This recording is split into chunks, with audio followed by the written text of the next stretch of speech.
은혜 없는 평강은 없습니다. 가끔 이런 비슷한 그 질문을 하는 경우도 있고, 또 한때 이런 질문들이 많았던 때가 있었어요. 뭐냐면, 만약에 자기 어머니하고 자기 배우자하고 물에 빠졌을 때에 누구를 먼저 구하겠습니까? 한 사람밖에 구할 수 없다고 할 때 누구를 구하겠습니까? 라고 하는 그러한 질문들이 이쪽 저쪽에 참 많았던 때가 있었습니다. 뭐하러 그런 질문을 하는지 난 도대체 이해가 되질 않던데, 그런 일이 벌어질 가능성은 아마도 100만 분의 1도 되지 않을 겁니다. 1000만 분의 1도 되지 않을 텐데, 그 쓸데없는 질문을 한다라고 하는 이제 그런 생각을 했었었는데, 그냥 만약에 누가 저한테 묻는다고 한다면 어머니가 계신 자리에서는 어머니를 먼저 구한다 그러고, 아내가 있는 자리에서는 아내를 먼저 구한다고 하겠습니다. 그리고 둘 다 있는 자리에서는 뭐 그런 쓸데없는 질문을 하느냐고 저는 대답을 할 것 같습니다. 그런데 만약에 하나님께서 이런 질문을 우리 가운데 하신다면 어떨까 하는 생각을 합니다. 너에게 한 가지만 구할 수 있는 기회를 주겠다라고 하나님께서 우리에게 말씀을 하신다면 우리는 어떤 것을 하나님 앞에 구할 수 있을까요? 아마 생각이 복잡해질 것입니다. 그리고 실제로 구하고 싶은 것도 있을 것이고, 신앙적으로 구해야 된다고 생각하는 것도 있을 것입니다. 내 속에서 내 욕심을 따라 구하지 않니 하나님 앞에서 죄송스러운 마음이 들 수도 있겠고, 단 한 번뿐인데 그렇다고 이걸 포기해? 라고 하는 생각이 들 수도 있을 것 같습니다. 그런 중에서 우리가 기억할 수 있는 사람이 솔로몬이죠. 지혜를 구하지 않았습니까? 솔로몬은 지혜를 구해서 하나님 앞에서 참 칭찬을 받았던 그러한 사람입니다. 근데 지혜를 구할 수도 있겠지만 또 어떤 분들은 믿음을 구할 수도 있을 것 같습니다. 내가 좀 믿음이 흔들리지 않고 평생을 살아왔으면 하는 그런 생각을 하고 믿음을 구할 수도 있겠습니다. 물론 그렇지가 않은 다른 것들도 구할 수가 있을 것입니다. 난 세계에서 제일 부자가 되게 해주세요 할 수도 있겠고, 정말로 저는 저에게 세계에서 가장 큰 명예를 주세요 라고 할 수도 있겠지만, 또 신앙인으로서 그렇게 믿음을 구하는 방법도 있을 것이다 생각을 합니다. 또 어떤 분들은 나는 좀 사랑이 충만했으면 하는 그런 생각을 할 수도 있을 것입니다. 근데 저에게 묻는다고 한다면 저는 이제 은혜를 구할 것 같습니다. 하나님 앞에서 은혜를 구할 것 같습니다. 왜냐하면 성경에서 이야기하는 은혜라고 하는 것은 관계적인 것입니다. 그 관계적이라고 하는 것이 무엇이냐? 아버지와 아들, 어머니와 아들, 부모님과 자녀의 관계 속에서 베풀 수 있는 그런 것이 은혜라는 개념입니다. 단순하게 은혜라고 하는 것이 우리가 값없이 무엇인가를 받는다라고 하는 그러한 개념이 아니라 성경에서 말씀하시는 그러한 관계 속에서 베푸시는 은혜입니다. 우리가 사람을 살다 보면 그럴 수도 있을 것 같습니다. 누군가의 아들을 보고 누군가의 딸을 보면 우리 아들은, 우리 딸은 하면서 누군가의 아들과 딸을 부러워할 수는 있을 수 있을 것입니다.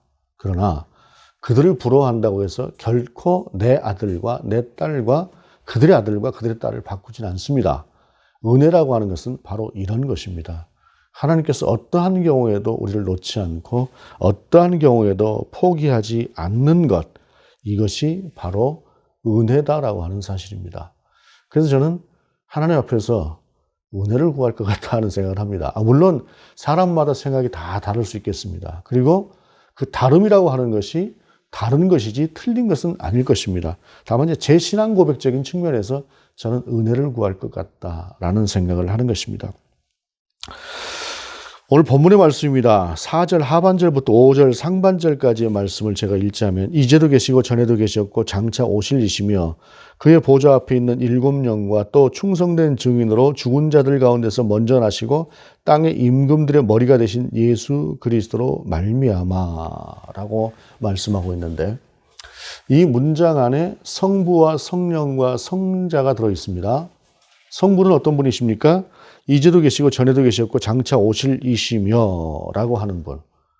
그런데 참 오늘 본문 속에서 보게 되면은 전에도 계셨고 이제도 계시고 미래도 계실 분이다 라고 하고 말씀하시지 않고, 이제도 계시고 전에도 계셨고 앞으로도 계실 분이다, 장차 오실 이시다 라고 이렇게 말씀을 하세요. 특별히 여기서 이제 장차 오실 이시다 라고 하는 말씀을 통해서 이분이 예수님 아니신가 라고 생각할 수도 있지만, 그러나 예수님은 조금 뒤에 소개를 하고 있어요.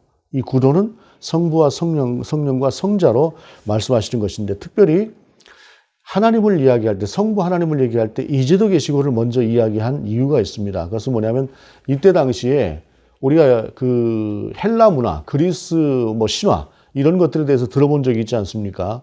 근데 그리스 신화에서 가장 뛰어난 신이 누굽니까? 제우스지요.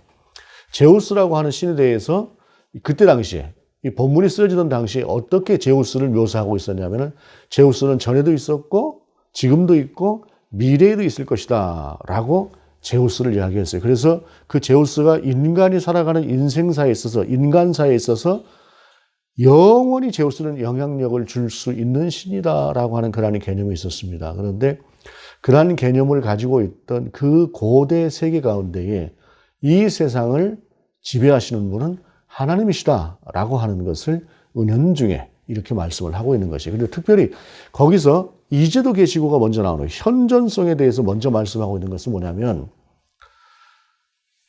예전에 있었고 미래에도 있는 그러한 존재라고 해서 현재 나에게 존재하지 않으면 그것은 아무런 영향력이 없는 존재예요. 하나님은 지금 이 자리에 나와 함께 계시는 분이시다라고 하는 신앙 고백적인 그러한 고백이 이제도 계시고가 먼저 나오는 것이다라고 하는 사실입니다. 여러분, 진리라고 하는 것이 과거의 진리가 있고 또 그 진리라고 하는 것이 좀 미래에 변할 수도 있을 것입니다. 그런데 이렇게 변하는 진리라고 하면은 그것은 온전한 진리일까 생각해 볼 수 있죠. 또한 하나님이 아무리 세상을 창조하시고 천지와 만물을 이끌어 가시는 그러한 분이고 장차 이 땅을 심판하실 하나님이라고 해도 지금 이 자리에 나와 함께 하시지 않는다고 한다면 그 하나님은 어떤 하나님일까요? 나와는 상관이 없는 하나님이실 것입니다. 그런데 그 하나님은 나와 상관이 있는 하나님, 내 하나님, 지금 나를 돌아보시는 하나님이다라고 하는 신앙 고백이 이제도 계시고라고 하는 그 고백에서 제우스와는 다른 살아계신 하나님, 나와 관계가 있는 하나님, 내 삶 가운데 역사하시는 하나님이라는 신앙 고백이 그 안에 있다라고 하는 사실입니다. 예수님께서 말씀하셨습니다. 나는 아브라함의 하나님이요 이삭의 하나님이요 야곱의 하나님이라고 하는 말을 들어보지 못했느냐?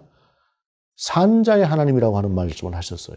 그것은 뭐냐면 아브라함에게만 역사하고 끝났던 것이 아니라 그 아브라함에게 역사하셨던 하나님이 이삭에게도 역사하셨고 이삭에게 역사하셨던 하나님이 야곱에게도 역사하셨던 것처럼 그 하나님은 과거의 하나님이 아니라 현재 나의 하나님이라고 하는 그 현존성이라고 하는 것이 중요하다라고 하는 것을 말씀하고 있다라고 하는 사실입니다. 그리고 본문은 이어서 일곱 영과 그의 보좌 앞에 있는 일곱 영과라고 말씀하고 있어요. 이 일곱 영이라고 하는 것이 무엇이냐?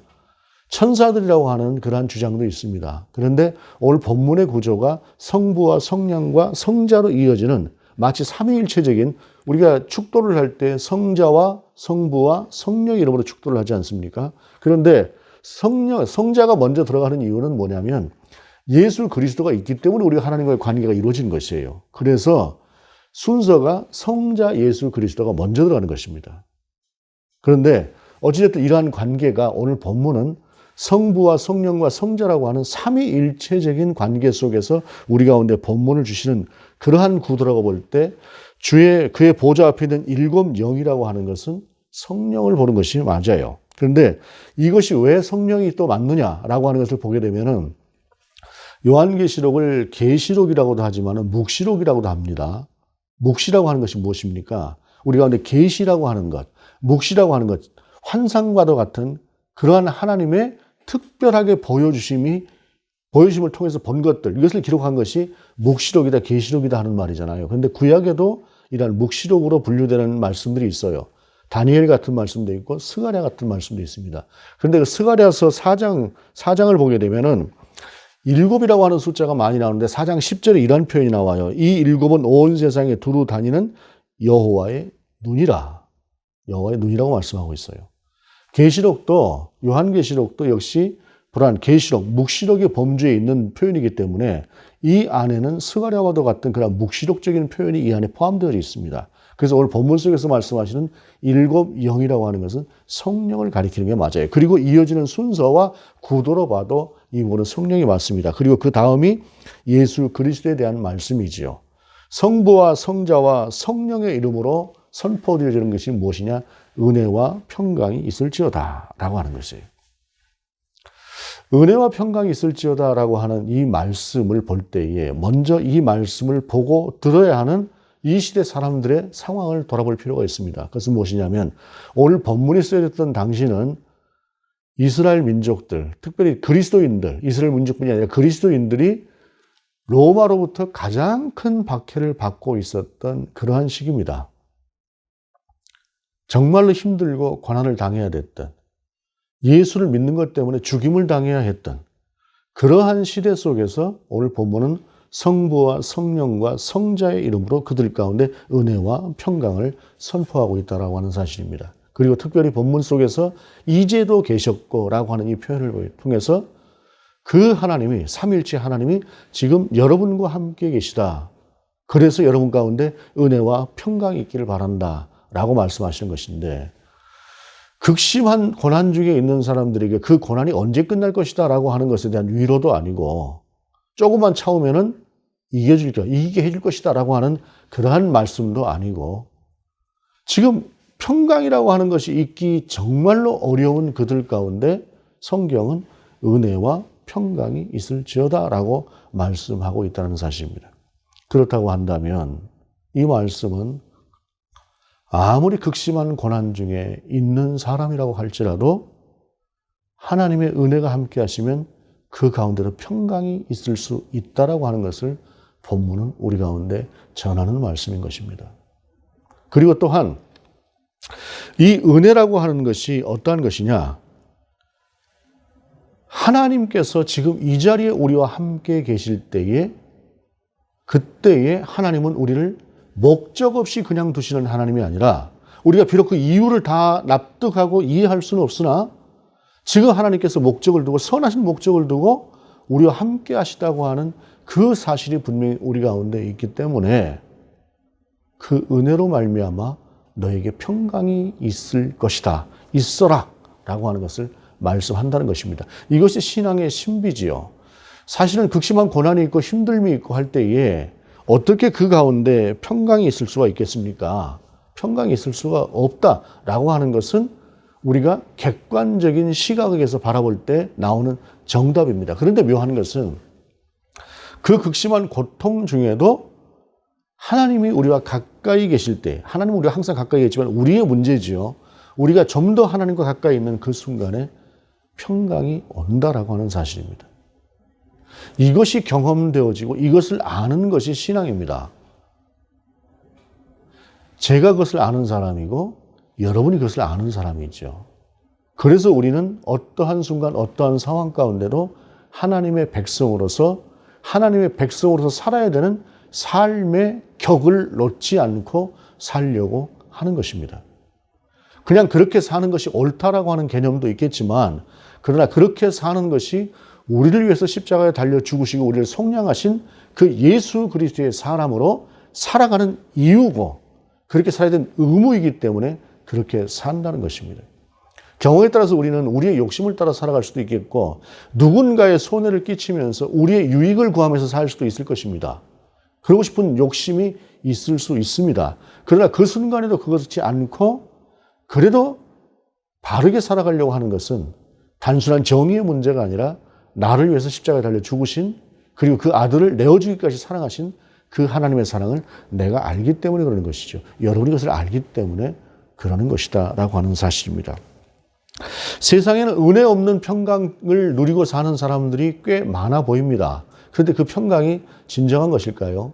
우리 주보 뒤에 있는 여러분 성경 말씀을 여러분 함께 펴시길 바랍니다. 시편 73편에 있는 말씀입니다. 시편 73편에 있는 말씀을 제가 새 번역으로 여러분 앞에 가지고 왔습니다.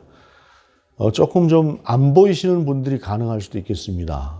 이게 글자가 좀 작아서 여러분은 눈으로 그냥 대략 보시고 제가 읽는 것을 따라서 함께 보시기 바랍니다. 읽을 수 있으면 함께 읽겠습니다.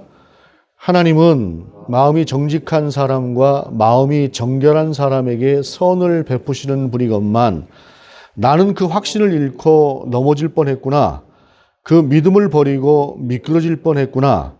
그것은 내가 거만한 자를 시샘하고 악인들이 누리는 평안을 부러워했기 때문이다. 그들은 죽을 때에도 고통이 없으며 몸은 멀쩡하고 윤기까지 흐른다.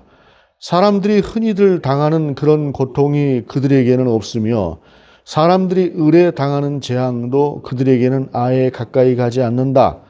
오만은 그들의 먹거리요 폭력은 그들의 나들이옷이다.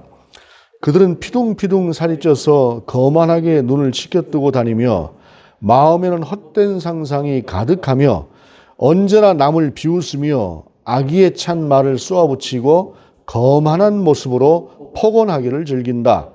입으로는 하늘을 비방하고 혀로는 땅을 휩쓸고 다닌다.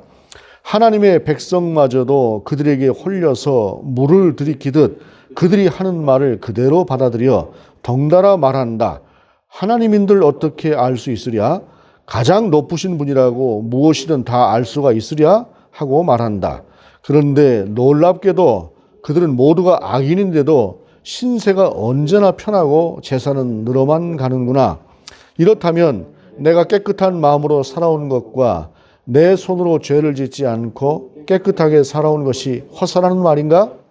하나님, 주님께서는 온종일 나를 괴롭히셨으며 아침마다 나를 벌하셨습니다. 나도 그들처럼 살아야지 하고 말했다면 나는 주님의 자녀들을 배신하는 일을 하였을 것입니다. 내가 이 얽힌 문제를 풀어보려고 깊이 생각해 보았으나 그것은 내가 풀기에는 너무나 어려운 문제였습니다. 그러나 마침내 하나님의 성소에 들어가서야 악한 자들의 종말이 어떻게 되리라는 것을 깨닫게 되었습니다. 주님께서 그들을 미끄러운 곳에 세우시며 거기에서 넘어져서 멸망에 이르게 하십니다. 그들이 갑자기 놀라운 일을 당하고 공포에 떨면서 자취를 감추며 마침내 끝장을 맞이합니다. 아침이 되어서 일어나면 악몽이 다 사라져 없어지듯이 주님께서 깨어나실 때 그들은 한낱 꿈처럼 자취도 없이 사라집니다. 아멘. 긴 본문입니다만 이때 당시에도 얼마나 이게 고통스러운 과정을 이 시인이 거쳤으면 이런 시편이 나왔을까요? 여러분 참 공감이 되는 것이 우리가 살아가는 세상이 아닐까 싶습니다. 그런데 중요한 것은 이 사람이 성소에 들어갈 때야 깨달았다 그러잖아요. 성소에 들어갈 때. 성소에는 누가 있습니까? 하나님이 계시죠. 물론 지금은 우리의 개념이라고 하는 것이 그 성소가 그 단순하게 어떤 지어진 어떤 그런 성소가 아닌 내 안의 성소 그리고 열방 가운데 언제나 함께 하시는 하나님을 우리가 고백하고 있지만 그러나 이 시대의 사람들에게 있어서 성소란 하나님을 만나는 자리였습니다. 그리고 그냥 성소에 들어간 것이 아니라 성소에 들어갔을 때 이 사람이 하나님을 만나는 것이죠. 하나님을 알게 되는 것이죠. 그러면서 하나님이 그냥 세상을 두는 것이 아니야. 니들 마음대로 살라고 두는 것이 아니라 나는 너희를 보고 있어 라고 하는 것을 우리 하나님께서 그 안에 알게 하셨다라고 하는 사실이죠. 오늘 본문은 또 이렇게 말씀하십니다. 이 본문의 말씀입니다. 그의 피로 우리 죄에서 우리를 해방하시고 그의 아버지 하나님을 위하여 우리를 나라와 제사장으로 삼으신 그 예수 그리스도죠. 그 예수 그리스도를 통해서 이 문제가 해결되는 것인데 7절을 보게 되면 볼지어다 그가 구름을 타고 오시리라 각 사람의 눈이 그를 보겠고 그를 찌른 자들도 볼 것이요 땅에 있는 모든 족속이 그로 말미암아 애곡하리니 그러하리라. 아멘. 특별히 그러하리라 해놓고 그 뒤에 아멘이 있어요. 굉장히 강조하는 것이죠. 갚아주시는 날이 있을 것이다라고 하는 사실입니다. 그를 찌른 자들이 누굽니까? 대제사장과 서기관과 백성의 장로들이죠. 그들이 분명히 신앙인이었습니다. 신앙적인 지도자들이었습니다. 그런데 그들이 이 땅에 오신 메시아 예수 그리스도를 가장 먼저 앞장서서 죽였지요.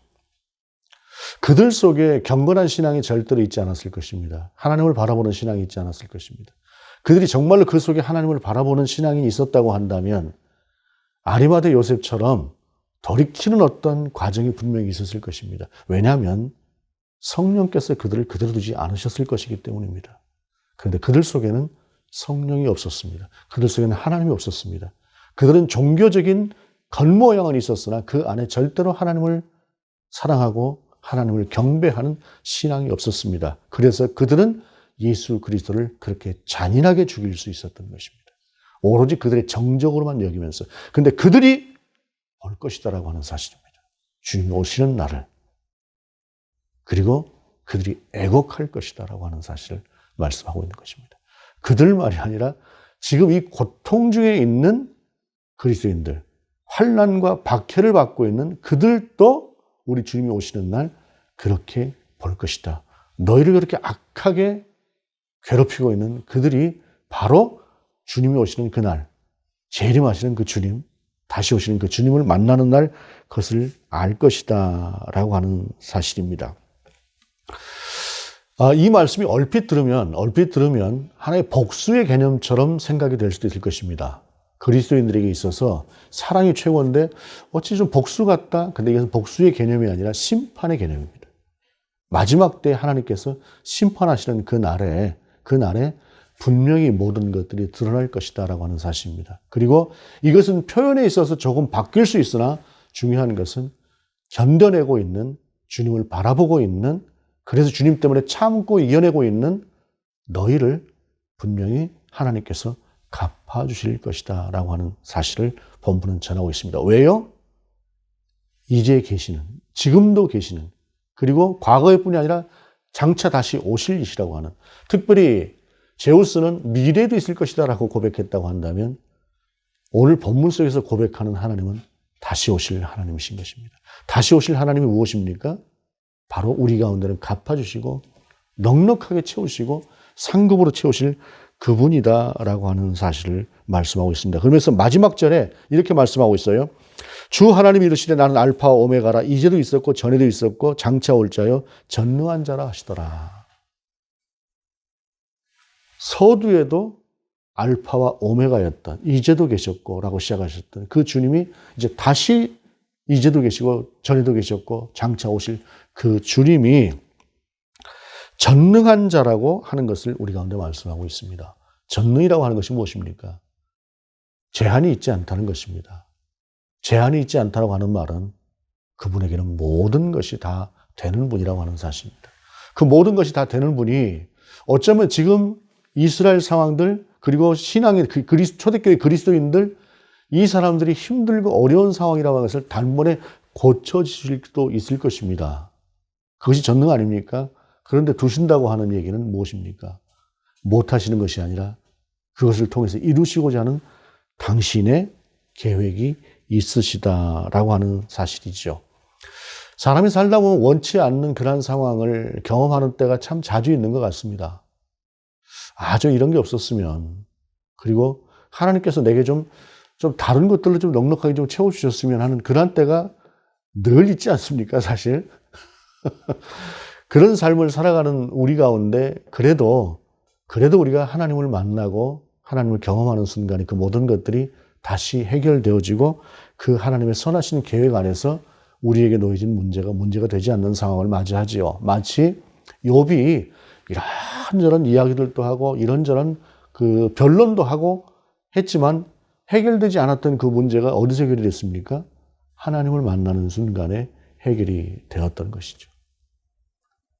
우리가 이게 신앙의 신비입니다. 왜냐하면 우리가 가지고 있는 능력으로 전능하신 하나님을 우리가 어떻게 헤아릴 수 있을까요? 헤아릴 수 없어요.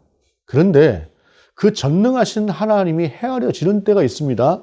그것이 무엇이냐면은 아까 시편 73편에서 본 것처럼 성소에 들어갈 때야 깨달았도다라고 하는 그 말씀처럼 우리가 하나님을 만나는 그 순간에, 하나님이 우리 가운데 가까워지는 그 순간에, 그러니까 내가 하나님께로 가까이 가는 그 순간에 그와 같은 것들이 해결되어지는 것이에요.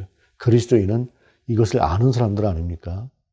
제가 그것을 아는 사람이고 여러분이 그것을 아는 사람이고, 여러분이 그렇게 아는 사람들, 직접 알지는 못해도 그것을 아는 신뢰할 만한 사람들과 같이 살아가는 그것이 바로 신앙 공동체 아니겠습니까? 어느 교회에 열심히 교회를 섬기는 집사님 한 분이 있어요. 집사님 한 분이 있는데 참 유별나게 교회를 잘 섬긴다, 신실해 보인다 하는데 그 목사님이 이런 얘기를 해요. 저분이 사연이 있어요. 그래요. 무슨 사연입니까? 그랬더니 오래전에 교회를 저분이 아주 그냥 힘든 상황으로 찾아와서 교회 잠깐 좀 머물 수 있겠느냐고 그렇게 좀 도와달라고 얘기를 하더래요. 그래서 어찌 된 것이냐고 사연을 들어봤더니 좀 멀리 떨어진 저 아래쪽 지방에서 남편에게 맞다 이제 도저히 못 견디겠다 싶어서 도망을 왔대요.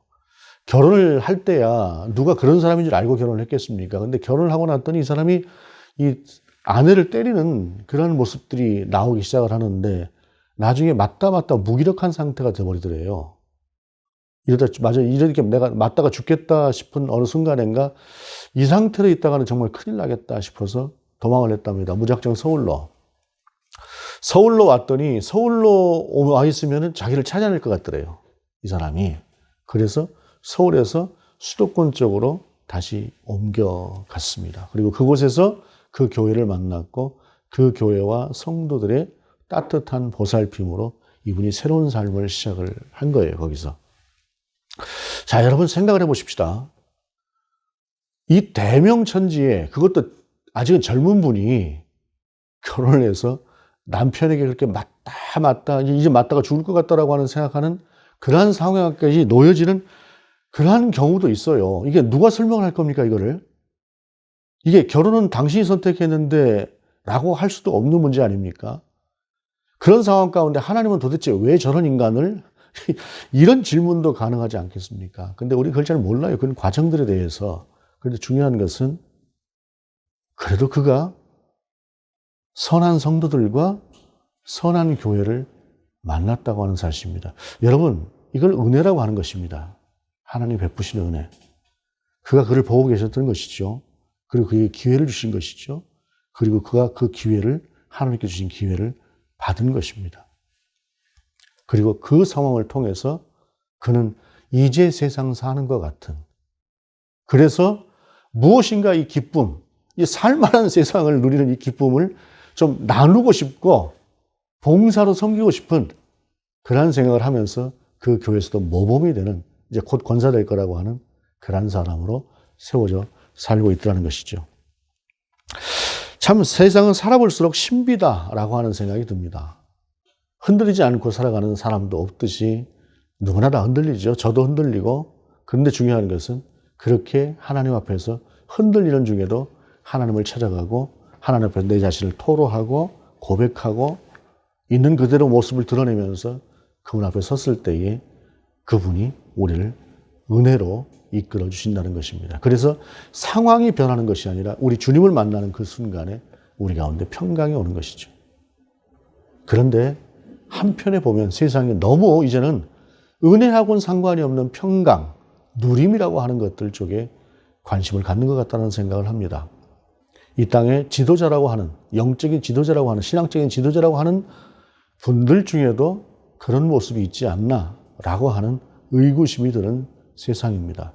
덩달아 아까 우리 시편 73편에서 보는 것처럼 덩달아 그리스도인들조차도 그런 풍조를 따라가려고 하는 그러한 경향을 보이는 세상입니다. 여러분, 우리가 주님과 더 가까이 지내십시다. 이제도 계시는 그 장차 다시 오실 이신 그 주님과 좀 더 가까이 그 주님을 만나고 살아가는 우리가 되십시다. 그리고 그때 그 주님이 베푸시는 은혜를 누리고, 그리고 그분을 통해서 오는 그 은혜를 통한 평강이 우리를 지배하는 그러한 삶을 살아가십시다. 비록 우리가 현재 힘든 상황이 있을 수 있습니다. 조금 전에 우리가 은혜라고 하는 찬양을 함께 드렸습니다만, 이 은혜라고 하는 찬양을 들으면서 사실 저는 좀 약간 좀 이런 좀 고민을 해요. 뭐냐면 이 은혜라고 하는 찬양이 너무 낭만적이다라는 사실입니다. 우리 현재 상황이라고 하는 것이 그래도 괜찮기 때문에 은혜라고 하는 것 같은 그러한 느낌을 지울 수 없습니다. 그런데 제가 이 찬양을 사실은 처음 들었을 때에 그 기억이 지금도 있습니다. 시각장애인들이었습니다. 더듬 올라와서 무대에 섰어. 그리고 찬양을 해요. 사실 이분들의 찬양이 그렇게 듣기 좋지는 않았습니다. 찌르는 듯하게 그 음이 곱지 못한 그런 모습도 있었지만, 그러나 느낄 수 있었던 것은 그 상황 가운데서도 그들이 정말 하나님의 은혜를 누리고 있다라고 하는 사실을 발견했어요. 여러분, 낭만적이고 넉넉하고 여유로운 시간 속에서만 내가 지나왔던 모든 순간이라고 하는 이 평안한, 정말로 아주 그냥 넉넉한 이런 평강이 아닐지라도 비록 힘들고 고단한 그런 상황 가운데서라도 하나님을 만났을 때에 그 하나님이 주시는 한 차원 더 높은 평강이 저와 여러분을 지배하는, 그 가운데 살아가는 저희가 모두가 될 수 있기를 원합니다. 은혜 없는 평강은 절대로 없습니다. 그리고 그것은 가짜입니다. 하나님의 은혜가 우리 가운데 함께 할 때 그때만이 우리가 평강이 있을 수 있습니다. 기도하시겠습니다.